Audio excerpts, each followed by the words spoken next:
टाकून पळून गेला.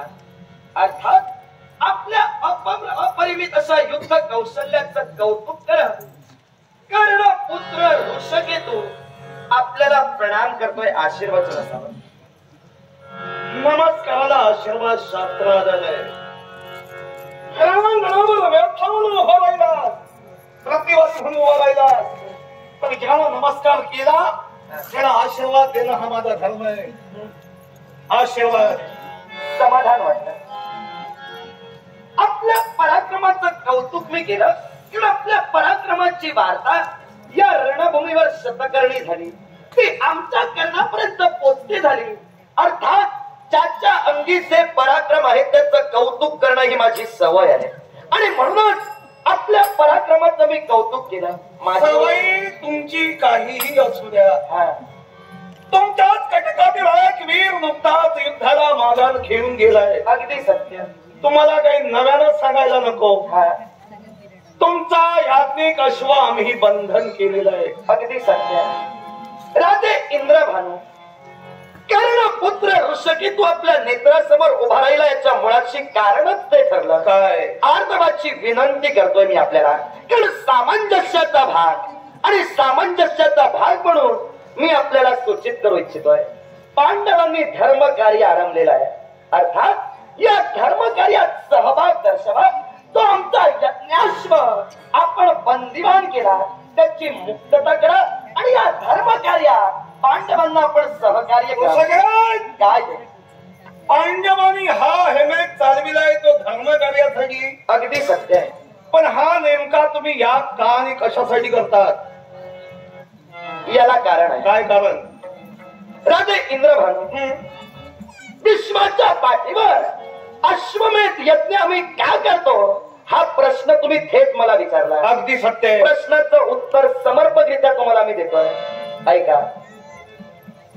विश्वाच्या पाठीवर कुठल्याही प्रकारचा यज्ञ करणं म्हणजे देव कार्य करणं. गोष्ट मान्य आपल्याला. देव कार्य हे धर्माचंच असणार. ते अधर्माचं असू शकत नाही. गोष्ट मान्य. म्हणजे आम्ही करतोय ते धर्म कार्यच करतोय हे मी तुम्हाला सिद्ध करून दाखविलेलं आहे. आता धर्म कार्य का करतो हा तुमचा मुख्य प्रश्न माझ्या वक्तव्यात मी तुम्हाला सोडवून देईन. ऐका. कुरुक्षेत्राच्या रणभूमीवर कौरव पांडवांचं 18 दिवसाचं महाभारतीय युद्ध जुंपलं गेलं. फक्त कौरव पांडवांचं नव्हे तर भारतवर्षातील काही राजे या युद्धात आपला सहभाग घेऊन होते. अर्थात कुरुक्षेत्राच्या रणभूमीवर जे महाभारतीय युद्ध जुंपलं गेलं त्या युद्धात कित्येकांचा शेवट झाला. कित्येकांच्या मनात चराचर चिरल्या गेल्या. शेवटी धर्माचा जय झाला. अधर्माचा नाश झाला. पंच पांडव विजयी ठरले आणि आमचे धर्म काका संप्रत हस्तिनापुराच्या राजसिंहासनी राजकीय आपल्या मस्तकी परिधान करून स्थित आहेत. पण हस्तिनापुराच्या राजसिंहासनी अधिष्ठित असणारे धर्म काका यांच्या मनात शैल्य निर्माण झालं. ते शैल्य कोणतं?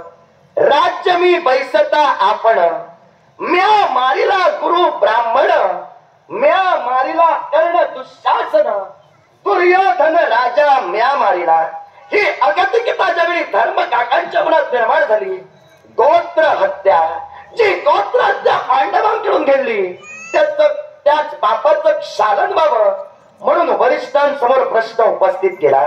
त्यावेळी वरिष्ठांच्या मुखातून निघालेली वाघेश्वरी की अश्वमेध यज्ञ करा आणि म्हणूनच जे पापाचरण आमच्या हातून घडलं जी गोत्र हत्या घडली त्या गोत्र हत्येचं क्षालन व्हावं म्हणून आम्ही अश्वमेध यज्ञ करतोय. म्हणजे धर्मकार्य आम्ही करतोय. याच्यावर आपलं मत काय? सगळे बोला.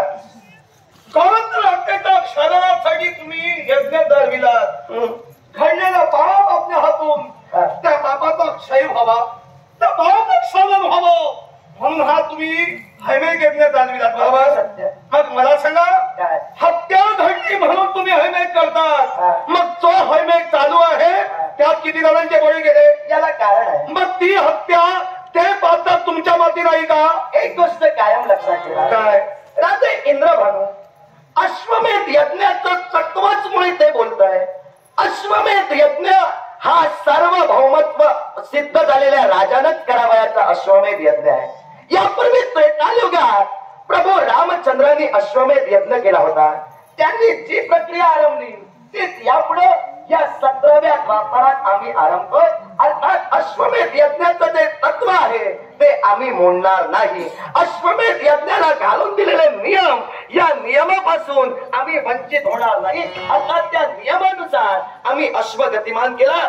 जो कुणी तुमच्यासारखा वीर आमचा यज्ञाश्व अडवतोय त्याला सत्य सूचना पत्रिकेच्या भावार्थानुसार एकतर दाती तृण घेऊन त्यांनी पांडवांना शरण यावं, न पेक्षा युद्ध करावं. आता ते युद्धासाठी उभे राहतात त्यांची मान चिरणं आम्हाला अनिवार्य नाही का? हेच मला तुमचं बुद्धिमत्तेला पटलं नाही. आम्हाला पटतंय म्हणून आम्ही करतो. तुम्हाला पटतं याचा आम्हाला पटतं. तुम्ही बघून घ्या. पक्षाला हवं म्हणून दुसऱ्याचा जीव घेणं हे आमच्या तत्वाचं तत्व आहे. तत्वात काय बसत नाही ते तुम्ही तुमच्या तत्वानुसार वागा. पण आमच्या ज्येष्ठांनी जो मार्ग आम्हाला सांगितला त्या तत्वाने आम्ही चालतोय. वरिष्ठांना जीवनात अनन्य साधारण महत्व आम्ही दिलं. अर्थात आमच्या वरिष्ठांनी जो मार्ग आम्हाला सूचित केला तोच योग्य आहे हे गृहीत धरून आम्ही ही कृती करतोय. मग तुम्ही तुमच्या अनुसाराने तुम्ही करता कृती. मग कसं माझ्या बुद्धिमत्तेला ते पटलं नाही, मला ते उचलं नाही म्हणून अश्वाची बंधन मी केलं. हा तुमचा दोष झाला. त्यावरती तुम्ही बंधन केला, त्यावरती मुक्ततेसाठी मी आलोय. माझं चुकलंय का? तुझं चुकलं. अरे खरा कारणीभूत तू आहे. अरे तू पहिल्यापासून चुकत आलोय. अरे वास्तविक लाज वाटली पाहिजे होती तुला. लाज. राजे इंद्रासन टोकाचे बरेच शब्द बोलताय तुम्ही. या कारणे मला राग आला नाही, पण लाज वाटायला हवी हा थेट शब्द प्रयोग तुम्ही वापरलात म्हणून तुम्हाला सांगतोय. मी पुन्हा सांगतोय बोलण्याचा राग नाही, कारण जगाच्या बाजारात शब्द विकत घेतले जात नाही. फुकट मिळाले म्हणून पोपटासारखे बोलू नका. काय मी पुराव्याशिवाय बोलत नाही. बोला पुरावा काय? बोला. मी पुराव्याशिवाय बोलत नाही. मग पुरावा काय? मला सांग. कर्णपुत्र वृक्षकेत तू कर्णाचा शेवट कोणी केला? पांडवांनी केला. होय ना? तुझ्या बाबाचा तुला स्वाभिमान नाही? जरूर आहे. मग जर का तुला स्वाभिमान होता मग तो पांडवांच्या पक्षात का म्हणून आला असतो? याला कारण आहे. काय कारण? कारण तुम्हाला माहित नाही. मग थेट तुम्ही कसं काय शब्द प्रयोग वापरलात? कारण तुझ्या मुखातून ऐकायचं. मग कारण ऐकून घ्या. ते तुम्हाला जर पटलं नसेल तर आता जो शब्द प्रयोग वापरला तो योग्य होता. प्रश्नाचं उत्तर देतोय ऐका. मीठ माझ्या मुखातून निघणारे शब्द ऐका. माझा पूर्णविराम झाल्यानंतर मी आपल्याला संधी देईन. नंतर आपलं वक्तव्य तुम्ही बोलण्याची सवयीच नाही आम्हाला. चांगल्या सवयी आहेत. ती अपेक्षाही आमच्याकडून करू नका. म्हणजे सवयी समोरच्याचं ऐकून घेऊन नंतर बोलतो. शाबास. आता तुमच्या प्रश्नाचं उत्तर बोला. माझ्या बापाचा स्वाभिमान मला नाही असा त्याचा अर्थ होत नाही. मी जो तुमच्या नेत्रासमोर उभा राहिलोय ना, बापाचा स्वाभिमान सतेज ठेवण्यासाठीच उभा राहिलोय. माझ्या मातेचे शब्द प्रमाण ठेवूनच मी तुमच्या नेत्रासमोर उभा राहिलोय. कसा हे मी तुम्हाला कथित करेन. ऐका. ज्यावेळी कुरुक्षेत्राच्या रणभूमीवर 18 दिवसांचं महाभारतीय युद्ध सुरू होतं. महाभारतीय युद्ध सुरू असताना मी ऋषकेतू बाल्यावस्थेत होतो. माझी माता प्रभावती, मी प्रभावती नंदन. माझी माता प्रभावती ही माझा सांभाळ करत होती. पण त्यावेळी धनुर्धर पार्थ काकांनी समस्त कौरवांच्या नाशार्थ एक बाण सोडला. आता तो बाण कोणता हेही तुम्हाला सूचित करतोय. कारण तुम्ही म्हणालात समोरच्याचं पूर्ण ऐकून घेण्याची मला सवय आहे. सवय तुमची चांगली आहे म्हणून बाणाचं नाव तुम्हाला सांगतोय. ऐका. सोडलेला बाण वज्रबाण. ऐकून ठेवा. हा वज्रबाण समस्त कौरवांच्या नाशार्थ ज्यावेळी निघाला होता तो बाण माझ्याही नाशासाठी माझ्यापर्यंत पोचता झाला. त्या बाणाला माझी माता प्रभावती हिनं 3 धर्मनिष्ठ व्यक्तींची शपथ वाहिली. ते 3 धर्मनिष्ठ व्यक्ती कोण? एक म्हणजे धनुर्धर पार्थ, दुसरी व्यक्ती त्रैलोक्य वंद्य पुरुष देवर्षी नारद आणि तिसरी व्यक्ती म्हणजे जगत माऊली गोपाल कृष्ण. या 3 व्यक्तींची शपथ वाहिली आणि माझ्या मातेच्या मुखातून शब्द बाहेर पडले. जोपर्यंत या माझ्या पुत्राला मी राजमाता कुंती याच्यापर्यंत पोचती करत नाही तोपर्यंत माझ्या पुत्राला या बाणानं कोणताही उपद्रव करू नये. गोपाल कृष्ण धनुर्धर पार्थ, त्रैलोक्य वंद्य पुरुष नारद महामुनी यांची वाहिलेली शपथ ग्राह्य मानून बाण जागच्या जागी स्थिर झाला. माझ्या मातेनं माझी आजी कुंती हिच्यापर्यंत मला पोचत केलं. ज्यावेळी माझी आजी कुंती हिच्यापर्यंत मला पोचत केलं गेलं, त्यावेळी तो बाण माझ्या नाशासाठी माझ्या मागून आला. त्यावेळी आजी कुंतीनं गोपाल कृष्णाची शपथ त्या बाणाला वाहिली. त्यावेळी तो बाण गोपाल कृष्णाची शपथ वाहता क्षणी लुप्त झाला, पुढे गेला नाही. तेव्हा माझ्या आजीनं माझ्या मातेला शब्द दिला, माझ्या पुत्राबाबत जे कर्तव्य मी करू शकले नाही, हा तुझा पुत्र ऋषकेतू याच्या बाबतीत ते कर्तव्य मी पार पाडेन. मी आणि माझी भावंड आम्ही 10 जण. मला याआधी 9 भाऊ होते, पण माझ्या 9ही भावांचा शेवट कुरुक्षेत्राच्या रणभूमीवर झाला. राहिलेला वीर म्हणजे मी एकटा. माझ्या आजीनं खऱ्या अर्थानं माझं संरक्षण करेन हा शब्द माझ्या आईला दिला. माझ्या आईनं त्यानंतर खऱ्या अर्थानं स्त्री धर्म साकारण्यासाठी पती मागून सती जाण्याचा निर्णय घेतला. त्यावेळी माझ्या आईच्या मुखातून शब्द बाहेर पडले, माझ्या लाडक्या लढीवाळा ऋषकेतू जा, तुझा आणि माझा सहवास यापुढे संपला. तुझी आजी राजमाता कुंती यापुढे तुला जे ज्ञानार्जन करेल तेच तू ग्राह्य मान आणि यापुढचं तुझं जीवन तू राजमाता कुंती हिच्या समवेत व्यतीत कर. मी बाल्यावस्थेत होतो, पण ज्यावेळी मी 18 वर्षाचा झालो त्यावेळी राजमाता कुंती म्हणजे माझी आजी हिला मी प्रश्न केला, माझी जन्मदाती पितृदेवता कोण, किंबहुना ती या क्षणी कुठं आहे. त्यावेळी त्रैलोक्य वंद्य पुरुष देवर्षी नारद महामुनींचं तिथं आगमन झालं.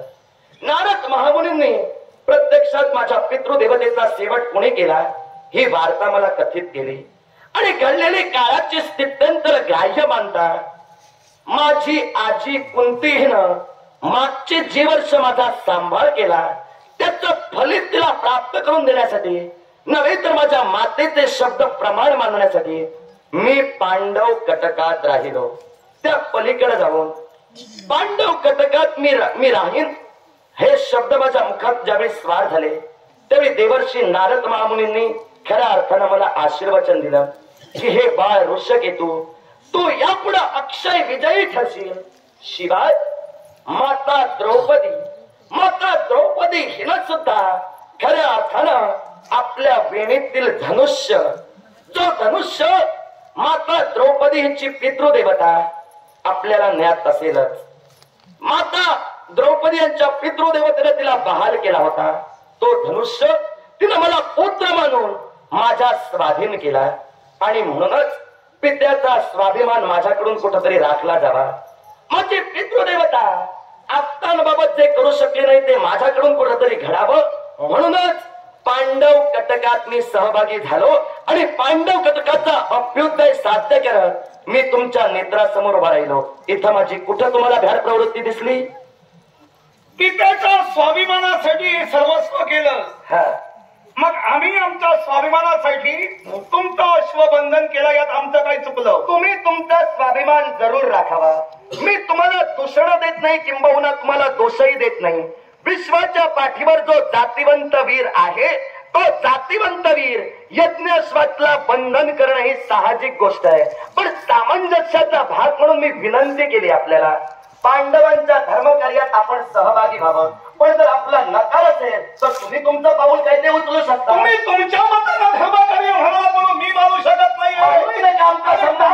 घेऊन तुम्हाला पांडवाला शरण देण्याला हा योद्धा झालाय. अर्थात तुमचं अश्वबंधन दिलाय बंधन मुक्त केव्हाही होणार नाही. तुम्ही जर अश्वमुक्त करत नसाल तर शेवटी तुम्हाला युद्धाचं आव्हान देणं मला अनिवार्य आहे. कारण आमचं धर्मकार्य सफलतेच्या दिशेने नेण्यासाठी यज्ञाश्वाची नितांत आम्हाला गरज आहे. वेळ प्रसंगी युद्ध करी, पण यज्ञाश्वाची मुक्तता ऋषकेतू करेलच नाही. तुमच्या आव्हानाला माझा बाकी आव्हान आहे. तसे तुम्ही माझ्या समोर वाढेल त्याप्रमाणे मी तुमच्या समोर वाढेल. पण अश्व हा केव्हाही तुमच्या सोबत करू शकत नाही. कैसा तू मदसी वैसा मी तुदसी बोले कैसा चाले त्याची बंदावी पाऊले. 4 वरिष्ठांना मी शब्द दिला, तो शब्द सफलतेच्या दिशेने नेण्यासाठी करण्यासाठी माझ्या अपरिमित युद्ध कौशल्याची बाजी लावली. मग नाव कुणाची आहे? कोणत्या तरुणा तुमचा युद्ध कौशल्य माझ्या समोर पणाला लावतात? त्याचा प्रत्यक्ष ज्ञानीचा मलाही माहित आहे. मग बोलून दाखवण्यापेक्षा युद्ध कौशल्य कृतीनं तुम्हाला पटवून दे. यज्ञाश्वाची मुक्तता ऋषकेतू कोणत्या रीतीने करतोय प्रत्यक्ष आपल्याला आव्हान स्वीकारलंय तुमचं.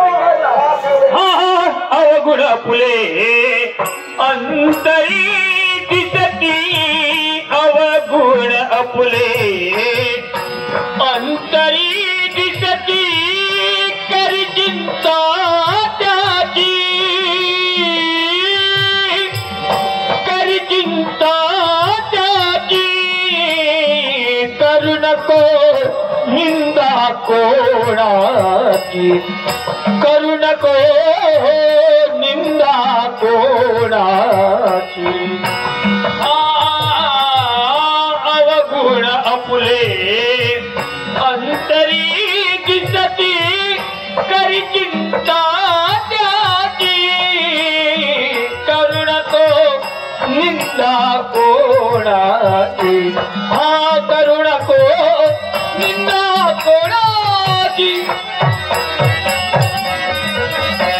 हात वळो उपकार कराया, पाऊल तीर्थाची, हृदय कराया सहज संकट परिस कीर्तीसाठी, करू नको निंदा कोणाची.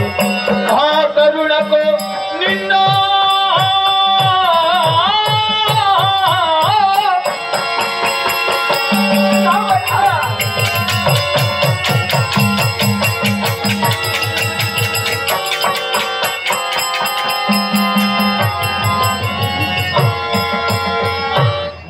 शेवटी युद्धाला विश्वास दिलाय, पण मी बेसावध